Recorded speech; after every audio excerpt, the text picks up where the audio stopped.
si hay alguna pregunta, alguna consulta. Por eso, si alguno de ustedes piensa que todavía no se han dado todas las respuestas al tema, pueden levantar la mano y hacer todavía una pregunta si lo desea.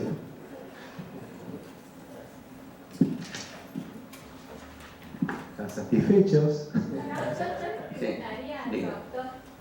Diga. Con respecto a la mandrágora, Sí. para los antiguos médicos, Sí. si era utilizado para alguna droga curativa o no. Sí, se usaba, como le digo, las drogas que usaban las brujas, ¿no es cierto? Y se usaba como amuleto también. Y eso tenía mucha, incluso como producía, digamos, como alucinaciones y ese tipo de cosas, se usaba, digamos, en el libro en la novela, digamos así, ¿cómo se llama? Maquiavelo, que se llama La Mandrágora, precisamente, que es yo les recomiendo que la lean porque es sumamente muy graciosa, ¿no? Reivindica un poco la mala opinión que en general se le ha atribuido a Maquiavelo de que era un ser perverso, maligno, todo lo contrario, no tiene nada que ver, ¿no? De cualquier manera, es una cosa que se utilizó, digamos, ahí en la mandrágora, se lo usa para un caso, digamos, el argumento más o menos es así: un señor del castillo, digamos viejo, casado con una mujer joven que desea tener descendencia para que heredaran, digamos, sus bienes. La mujer no queda embarazada, entonces van a ver a un médico alquimista de aquella época, y entonces él le dice que, bueno, sí, había un remedio, pero era un remedio riesgoso, ¿cierto? Porque tenía que tomar, digamos, la mujer el remedio ese, pero el problema es que después de haber tomado ese remedio, el primer hombre que tenía relaciones sexuales moría. Entonces, claro, este hombre dice: no, yo, digamos, está bien que estoy un descendiente, pero soy viejo, dice, pero todavía no me quiero morir, ¿no? Entonces dice, bueno, pero dice, hay un remedio.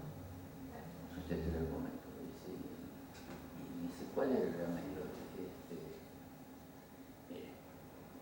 Usted tiene que dar la probaje. Su mujer toma el remedio.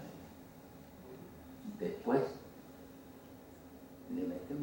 buscamos un ser despreciable, alguien que no tenga valor, un ser humano que más vale muerto que vivo, y lo metemos en la cama para la primera noche y después se muere, que Dios lo quiso, digamos. Y entonces después, adelante, entonces él se pone de acuerdo con su propio ayudante de que hagan la poción esa, y se ve que ya había habido entendimiento. El otro era un muchacho joven, qué sé yo, y entonces se disfraza de mendigo, y entonces junto con el marido, y entonces se pone unas nueces en la boca para deformarse todo así, y lo meten en la cama, bueno, hace su función él ahí, y después se va, y entonces al final queda embarazada. Ese es el remedio, digamos, de la época. Es un poco sarcástica la cosa, digamos, pero digamos, no deja de ser divertido, ¿no? O sea que es excitante. Sí, es un psicotrópico, ¿cierto? ¿No? Porque tiene, digamos, alcaloides. Ahora, que sirva para estimular la actividad sexual, no hay ninguna prueba, digamos, de eso. Sí, digamos que influye psíquicamente, ¿no es cierto? De distintas maneras. Incluso hace que la gente pierda sus inhibiciones, y entonces le preguntan cosas y dice a lo mejor cosas o incoherentes o cosas que a lo mejor no comenzaría de otra manera cuando toma esas drogas, por lo que se sabe, ¿no? Y ahora en la actualidad, Bueno, digamos, ¿qué planta se usaría? bueno, en la actualidad lo que se conoce como efectivo es el Viagra. No, de todas estas plantas que yo les he mencionado, ninguna de las que yo les he mencionado realmente tienen una actividad sexual, digamos, más que todo está en la imaginación de la gente. Por eso yo les decía que teníamos que considerar esto un poco con la filosofía de una frase que tiene Lope de Vega, que dice: si humor gastar pudiera, con más salud sospecho que viviera. Es decir, que esas cosas hoy en día nos causan gracia, pero en su época eran dramáticas. Ahora, ¿por qué cree que esa simbología que implica, digamos, un objeto y ese objeto, tratar de decodificarlo, por qué se centra, digamos, en la imagen parecida a algo, o que si alguien quiera resaltar el... Yo creo que todo tiene que ver con el desarrollo del intelecto, digamos, de la especie humana.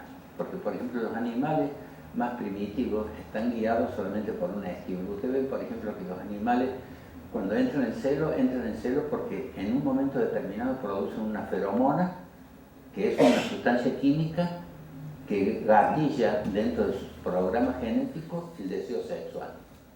Y lo realizan instintivamente. Pero en el hombre eso ha tomado una forma más compleja, ¿no es cierto? Porque no solamente, incluso casi se ha perdido el estímulo feromónico, ¿no? Se piensa que las feromonas que estimulaban el deseo sexual en el hombre primitivo eran probablemente el sudor, digamos, de haber recorrido mucho, trotado mucho para cazar una presa para poder comer, y entonces esa transpiración que a lo mejor ahora se consigue con las discotecas,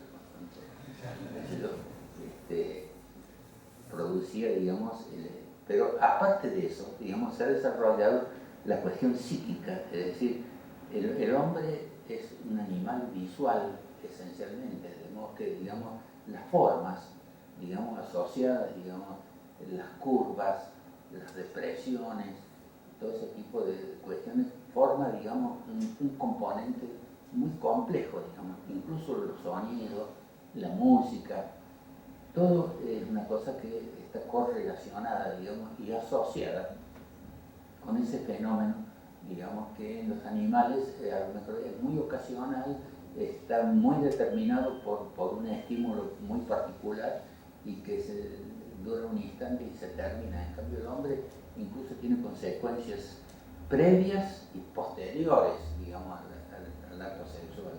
Es decir, que hay todo como le digo, se ha instalado en la psiquis, digamos, y el componente psíquico de la sexualidad es muy grande, ¿no es cierto? Y bueno, pienso que por eso es bastante un poco más diferente y más complicado, digamos, incluso ha dado lugar que la industria, la literatura, la música y qué sé yo, todo tiene mucho que ver con ese tipo de... Doctor Cocucci, Sí. le voy a contar una anécdota que la he vivido yo por Sí. el barrio Las Palmas, acá en Córdoba, Sí. con la planta de Aracia amorfofa.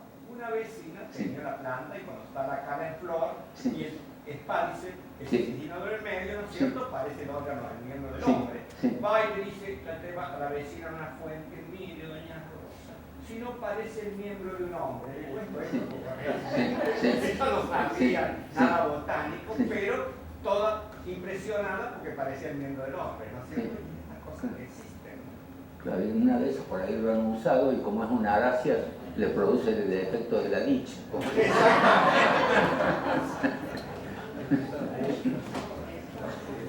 Muchas gracias. Sí. ¿Qué podría decir del licopodium? Bueno, el Lycopodium, bueno, precisamente el Lycopodium es una pteridófita que vive acá en nuestra sierra y que la estructura de la flor es precisamente la de la flor, del cuerpo vegetativo de la planta. Es un eje con unas hojas muy pequeñas, adosadas y tiene una forma fálica. Y eso precisamente es lo que, pero digamos, los intentos que se han hecho para extraer, y la gente, los criollos creen en eso, digamos, por la teoría de la asignatura, esto parece un falo, así que seguramente me tomo un té de esto y vaya a saber a dónde voy a parar. Pero algunos han estudiado, digamos, los principios activos, pero no han sido realmente demostrados que existan, digamos, como un afrodisíaco. Probablemente sea un afrodisíaco más que otras cosas. Por suerte se nota que nadie se preocupó por la peperina, por suerte. Sino todo lo contrario.